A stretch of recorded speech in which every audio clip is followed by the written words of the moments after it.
ತಕ್ಕಂಥ YouTube channel study with ಪರಶುರಾಮ್ಗೆ ಸ್ವಾಗತವನ್ನು ಕೋರ್ತೀನಿ. So ಇವತ್ತು NMMS ಪರೀಕ್ಷೆ 2014ರಲ್ಲಿ ನಡೆದಿರತಕ್ಕಂಥ ವಿಜ್ಞಾನ ವಿಷಯದ ಒಂದು ಕ್ವಶನ್ ಪೇಪರನ್ನು ಕೀ ಆನ್ಸರ್ಸನ್ನು ತಂದಿದ್ದೀನಿ. ಸೊ ದಯಮಾಡಿ ಫಸ್ಟ್ ಟೈಮ್ ವಿಡಿಯೋವನ್ನು ವಾಚ್ ಮಾಡ್ತಿದ್ರೆ ದಯಮಾಡಿ ಸಬ್ಸ್ಕ್ರೈಬ್ ಜೊತೆಗೆ ಬೆಲ್ ಐಕಾನನ್ನು ಅವಶ್ಯವಾಗಿ ಒತ್ತಿ. ಇದರಿಂದ ಮುಂಬರ್ತಕ್ಕಂಥ ವಿಡಿಯೋಗಳ ನೋಟಿಫಿಕೇಶನ್ ತಮಗೆ ಮೊದಲಿಗೆ ಸಿಗುತ್ತೆ.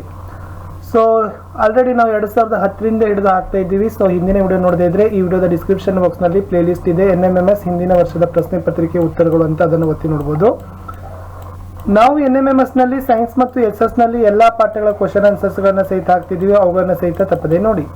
ಸೊ 8th ತರಗತಿಯಲ್ಲಿ ಕಲಿಕಾ ಚೇತರಿಕೆಗೆ ಹಿಂದಿ ಸೈನ್ಸ್ SS ನಲ್ಲಿ ವಿಡಿಯೋವನ್ನು ಹಾಕ್ತಿದ್ದೀವಿ. 8th ಸ್ಟ್ಯಾಂಡರ್ಡ್ನ ಸೈನ್ಸ್ ಹಿಂದಿ SS ನಲ್ಲಿ ಎಲ್ಲ ಪಾಠಗಳ ರಾಜ್ಯ ಪಠ್ಯ ಪುಸ್ತಕಗಳ ಕ್ವಶನ್ ಆನ್ಸರ್ಸ್ಗಳನ್ನ ಸಹಿತ ಪೋಸ್ಟ್ ಮಾಡ್ತಿದ್ದೀವಿ. ಅವುಗಳನ್ನ ಸಹಿತ ನೋಡಿ. ಏನಾದರೂ ಡೌಟ್ ಅನ್ಸಿದ್ರೆ ಕಮೆಂಟ್ ಬಾಕ್ಸ್ನಲ್ಲಿ ಪಿನ್ ಅನ್ನು ಸಹಿತ ಮಾಡಲು ಮರೆದಿರಿ. ನಮ್ಮದೇ ಒಂದು ಟೆಲಿಗ್ರಾಮ್ ಗ್ರೂಪ್ ಇದೆ, ಸ್ಟಡಿ ವಿತ್ ಪರಶುರಾಮ್ ಅಂತ. ಅದರ ಲಿಂಕ್ ಅನ್ನು ಡಿಸ್ಕ್ರಿಪ್ಷನ್ ಬಾಕ್ಸ್ನಲ್ಲಿ ಕೊಟ್ಟಿದ್ದೀನಿ. ಅದಕ್ಕೂ ಕೂಡ ಬಂದು ಜಾಯ್ನ್ ಆಗಿ. 2014ರ ಸೈನ್ಸ್ ಕ್ವಶನ್ ಪೇಪರ್ ಅನ್ನು ನೋಡೋಣ. ಸೊ ಏನ್ ಕ್ವಶನ್ಸ್ ಇದಾವೆ ಮತ್ತು ಏನ್ ಕೀ ಆನ್ಸರ್ಸ್ ಇದಾವಂತ. ಸೊ ಫಸ್ಟ್ ಫಿಸಿಕ್ಸ್ ನಿಂದ ಫಸ್ಟ್ ಕ್ವಶನ್ ಇತ್ತು. ನಿಶ್ಚಲ ಸ್ಥಿತಿಯಲ್ಲಿರುವ ಒಂದು ಕಾಯ 1 ಮೀಟರ್ ಪರ್ ಸೆಕೆಂಡ್ ಸ್ಕ್ವೇರ್ ವೇಗೋತ್ಕರ್ಷದಿಂದ ಚಲಿಸಲು ಪ್ರಾರಂಭಿಸಿದರೆ 4 ಸೆಕೆಂಡ್ಗಳಲ್ಲಿ ಅದು ಚಲಿಸಿದ ದೂರ ಕೇಳಿದ್ದಾರೆ. ಸರಿ ಉತ್ತರ 8 ಮೀಟರ್ ಅಂತಕ್ಕಂಥದ್ದು. ದೂರ ಮತ್ತು ಸ್ಥಾನ ಪಲ್ಲಟಗಳಿಗಿರುವ ಅನುಪಾತ ಏನು ಅಂತ ಕೇಳಿದ್ದಾರೆ. ಅದರಲ್ಲಿ 1ಕ್ಕೆ ಸಮ ಇದು ಕೂಡ ಆಯ್ಕೆ ಸರಿ ಆಗ್ತದ.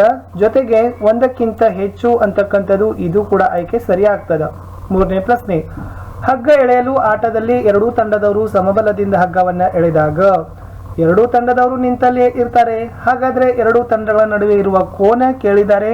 ಸೊ 3ರಲ್ಲಿ 180 ಡಿಗ್ರಿ ಅಂತಕ್ಕಂಥದ್ದು ರೈಟ್ ಆನ್ಸರ್.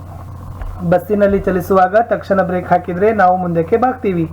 ಇದು ಯಾವುದಕ್ಕೆ ಉದಾಹರಣೆ ಅಂತ ಕೇಳಿದ್ದಾರೆ. 4ರಲ್ಲಿ ಜಡತ್ವ ಅನ್ನೋದಕ್ಕೆ ಸರಿಯಾದ ಉತ್ತರ ಇತ್ತು.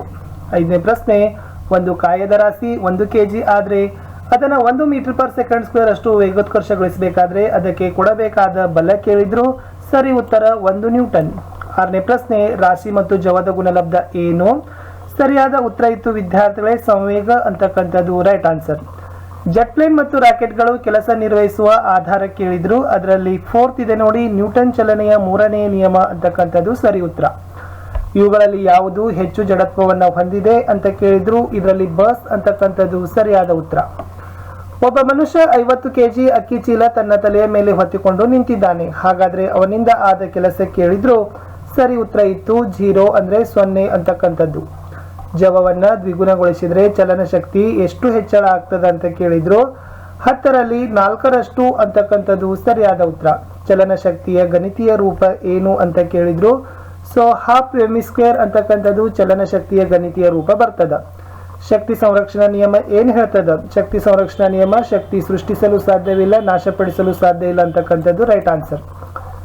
ಇನ್ನು ರಸಾಯನಶಾಸ್ತ್ರದಲ್ಲಿ 13ನೇ ಪ್ರಶ್ನೆ, ನಿರ್ದಿಷ್ಟವಾಗಿ 2 ನ್ಯೂಟ್ರಾನ್ಗಳನ್ನು ಹೊಂದಿರುವ ಪರಮಾಣು ಯಾವುದು ಆಗಿರ್ತದ? ಅದು ಟ್ರಿಟಿಯಂ ಆಗಿರ್ತದ.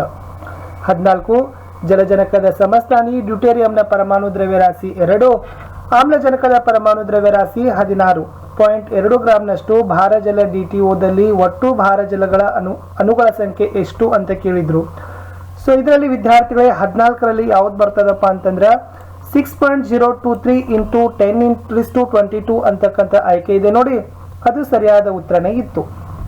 ಮುಂದಿನ ಪ್ರಶ್ನೆ ಹೋಗೋಣ. ಪ್ರಶ್ನೆ ಸಂಖ್ಯೆ 15. ಈ ಕೆಳಕಂಡ ಯಾವ ರಾಸಾಯನಿಕ ಸಮೀಕರಣ ವಿಭಜನೆಯ ಕ್ರಿಯೆಯನ್ನು ಸೂಚಿಸುತ್ತದೆ ಅಂತ ಕೇಳಿದ್ರು. ಅದರಲ್ಲಿ ಫಸ್ಟ್ ಆಪ್ಷನ್ ಇದೆ ನೋಡಿ, CaCO3 CaO+CO2 ಅಂತಕ್ಕಂಥದ್ದು ಸರಿ ಉತ್ತರ. ಗಂಧಕದ ಡೈಆಕ್ಸೈಡ್ ಪ್ರಯೋಗಾಲಯದಲ್ಲಿ ಯಾವ ಪ್ರಕ್ರಿಯೆಯಿಂದ ತಯಾರಿಸ್ತಾರೆ ಅಂತ ಕೇಳಿದ್ರು. ಫಸ್ಟ್ ಆಪ್ಷನ್ ಇದೆ ನೋಡಿ, Cu+H2SO4 ಅಂತಕ್ಕಂಥದ್ದು ರೈಟ್ ಆನ್ಸರ್. 17ರಲ್ಲಿ ಹೊಂದಿಸಿ ಬರೆಯಲು ಕೇಳಿದ್ರು. ಫಸ್ಟ್ ಆಪ್ಷನ್ ಸರಿ ಇದೆ. ಅಡುಗೆ ಸೋಡಾವನ್ನ NaHCO3 ಅಂತೀವಿ. ಬ್ಲೀಚಿಂಗ್ ಪೌಡರ್ ಅನ್ನ SCaOCl2 ಅಂತೀವಿ. ಅಡುಗೆ ಉಪ್ಪನ್ನ NaCl ಅಂತೀವಿ. ಕಾಸ್ಟಿಕ್ ಸೋಡಾವನ್ನ NaOH ಅಂತ ಕರಿತೀವಿ. ಸೊ ಇದು 4ನೇದು ಸರಿಯಾದ ಉತ್ತರ ಇತ್ತು. First option. ಗಂಧಕದ ಡೈಆಕ್ಸೈಡ್ ನೀರಿನೊಂದಿಗೆ ವರ್ತಿಸಿದಾಗ ಏನನ್ನ ಕೊಡ್ತದ ಅಂತ ಕೇಳಿದ್ರು. ಅದು H2SO3 ಅಂತಕ್ಕಂಥದ್ದು ರೈಟ್ ಆನ್ಸರ್. 6.023 × 10⁻24 ನಷ್ಟು ಆಮ್ಲಜನಕದ ಅಣುಗಳು ಆದರ್ಶ ತಾಪ ಮತ್ತು ಒತ್ತಡದಲ್ಲಿ ಆಕ್ರಮಿಸುವ ಗಾತ್ರ ಎಷ್ಟು ಅಂತ ಕೇಳಿದ್ದಾರೆ. 224 ಲೀಟರ್ ಅಂತಕ್ಕಂಥದ್ದು ಸರಿಯಾದ ಉತ್ತರ ಇತ್ತು. ಮುಂದಿನ ಪ್ರಶ್ನೆ 20.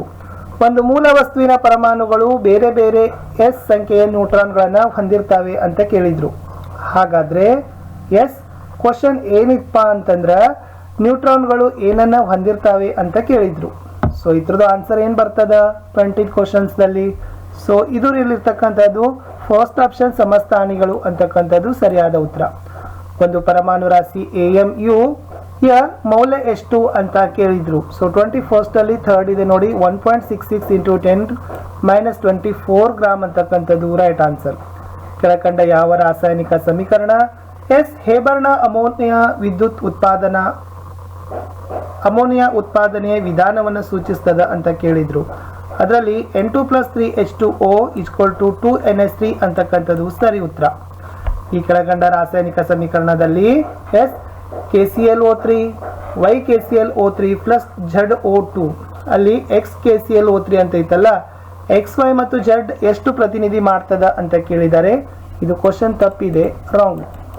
ನೆಕ್ಸ್ಟ್ 24ನೇ ಪ್ರಶ್ನೆ, ಮಲಬದ್ಧತೆ ಸಮಸ್ಯೆಯನ್ನು ಕಡಿಮೆಗೊಳಿಸಬೇಕಾದ್ರೆ ನಾವು ಆಹಾರದಲ್ಲಿ ಏನನ್ನು ಹೆಚ್ಚಿಗೆ ಸೇವಿಸಬೇಕು ಅಂತ ಕೇಳಿದ್ದಾರೆ. ಸೊ 24 ಅಲ್ಲಿ ನಾರು ಪದಾರ್ಥಗಳು ಫೈಬರ್ ಫುಡ್ಸ್ ಅಂತಾರಲ್ಲ, ಅದು ಸರಿಯಾದ ಉತ್ತರ.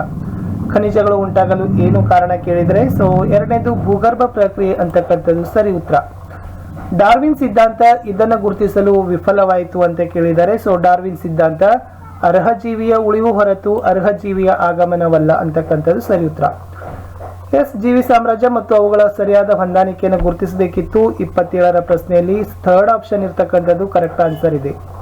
ಅಂದ್ರೆ ಮೋನಿರೋ ಅಂತಕ್ಕಂಥದ್ದು ಬರ್ತದ, ಬ್ಯಾಕ್ಟೀರಿಯಾ ಬರ್ತದ, ಪ್ರೋಟಿಸ್ಟಾ ಅಂತಕ್ಕಂಥದ್ದು ಅಮೀಬಾ ಬರ್ತದ, ಮೈಕೋಟ್ ಅಂತಕ್ಕಂಥದ್ದು ಎಸ್ ಇಷ್ಟ ಆಗ್ತದ, ಸಸ್ಯ ಅಂತಕ್ಕಂಥದ್ದು ಕ್ಲಾಮಿಡೋಮೋನಾಸ್ ಅಂತಕ್ಕಂಥದ್ದು ಆಗ್ತದ. ಎಸ್ ಆಸ್ಪರ್ಜಿಲೋಸಿಸ್ ರೋಗ ತಡೆಗಟ್ಟಲು ಕೈಗೊಳ್ಳಬೇಕಾದ ಮುಂಜಾಗ್ರತಾ ಕ್ರಮ ಏನು ಅಂತ ಕೇಳಿದರೆ, ಶುಚಿತ್ವವಿಲ್ಲದ ಸ್ಥಳಗಳಿಂದ ದೂರ ಇರಬೇಕು ಅನ್ನೋದೇ ಸರಿ ಉತ್ತರ. ದ್ಯುತಿ ಸಂಶ್ಲೇಷಣೆ ಕ್ರಿಯೆಯಲ್ಲಿ ಬೆಳಕಿನ ಸಹಾಯವಿಲ್ಲದೆ ನಡೆಯುವ ಪ್ರತಿಕ್ರಿಯೆಯಲ್ಲಿ ಏನು ಅಂತ ಕೇಳಿದ್ರು. ಅದರಲ್ಲಿ ಕಾರ್ಬನ್ ಡೈಆಕ್ಸೈಡ್ ಪಿಷ್ಟವಾಗಿ ಅಪಕರ್ಷಿಸುತ್ತದೆ ಅಂತಕ್ಕಂಥದ್ದು ರೈಟ್ ಆನ್ಸರ್. ಪ್ರಾಚೀನ ಜೀವಿಗಳು ನೀರಿನಲ್ಲಿಯೇ ಕಾಣಿಸಿಕೊಳ್ಳಲು ಕಾರಣ ಏನು ಅಂತ ಕೇಳಿದ್ದಾರೆ. ಇದರಲ್ಲಿ ಥರ್ಡ್ ಆಪ್ಷನ್ ಇದೆ, ಉಷ್ಣತೆಯಲ್ಲಿ ಉಂಟಾಗುವ ಏಕಾಏಕಿ ಏರುಪೇರುಗಳನ್ನು ಎದುರಿಸಬಲ್ಲ ನಿರೋಧ ಶಕ್ತಿ ನೀರಿಗಿದೆ. ಕೂಡು ಜೀವನಕ್ಕೆ ಸರಿಯಾದ ಜೋಡಿ ಯಾವುದು ಅಂತ ಕೇಳಿದ್ರು. ಮನುಷ್ಯ ಎಸ್ಚರಿಷಿಯಾ ಕೋಲೆ ಅಂತಕ್ಕಂಥದ್ದು ರೈಟ್ ಆನ್ಸರ್. ಮಾನವನ ವೈಜ್ಞಾನಿಕ ಹೆಸರು ಹೋಮೋಸೆಫಿಯನ್ಸ್. ಅಲ್ಲಿ ಸೆಫಿಯನ್ಸ್ ಅಂದ್ರೆ ಏನು ಸೂಚಿಸ್ತದ ಅಂತ ಕೇಳಿದ್ದಾರೆ. ಅದು ಸೂಚಿಸೋದು ಜಾನ ಅಂತಕ್ಕಂಥದ್ದು. ಎಸ್ ಮುಂದಿನ ಪ್ರಶ್ನೆ ಇತ್ತು 33. ಕೋಶೀಯ ಚಟುವಟಿಕೆಗಳಲ್ಲಿ ನೇರವಾಗುವ ರಾಸಾಯನಿಕಗಳನ್ನು ಒದಗಿಸುವ ಕಣದಂಗ ಯಾವುದು ಅಂತ ಕೇಳಿದ್ರು. ಅದು ಗಾಲ್ಗಿ ಸಂಕೀರ್ಣ ಅಂತಕ್ಕಂಥದ್ದು. ವರ್ಗೀಕರಣದ ಮೂಲ ಘಟಕ ಏನು ಕೇಳಿದ್ದಾರೆ. ಪ್ರಭೇದ ಅಂತಕ್ಕಂಥದ್ದು ಸರಿ ಉತ್ತರ. ಲಾಸ್ಟ್ ಕ್ವಶನ್ ಇತ್ತು, ಅರಳಿ ಮರದ ವೈಜ್ಞಾನಿಕ ಹೆಸರು ಏನು. ಫೈಕಸ್ ರಿಲಿಜಿಯೋಯಸ್ ಅಂತಕ್ಕಂಥದ್ದು ಸರಿಯಾದ ಉತ್ತರ ಇತ್ತು. ಇಲ್ಲಿಗೆ 2014ರಲ್ಲಿ ನಡೆದಿರ್ತಕ್ಕಂಥ NMMS ಪರೀಕ್ಷೆಯ ಸೈನ್ಸ್ ಕ್ವಶನ್ ಪೇಪರ್ ಅನ್ನು ನಾವೇನ್ ಮಾಡಿದೀವಿ ನೋಡಿದೀವಿ. ನೆಕ್ಸ್ಟ್ ಪಾರ್ಟ್ ಅಲ್ಲಿ SSN ಲೈನ್ ಅಪ್ ಮಾಡ್ತೀವಿ, ಅದನ್ನು ಕೂಡ ನೋಡಿ ಅಂತ ಹೇಳ್ತಾ ಲೈಕ್ ಶೇರ್ ಸಬ್ಸ್ಕ್ರೈಬ್ ಮಾಡಲು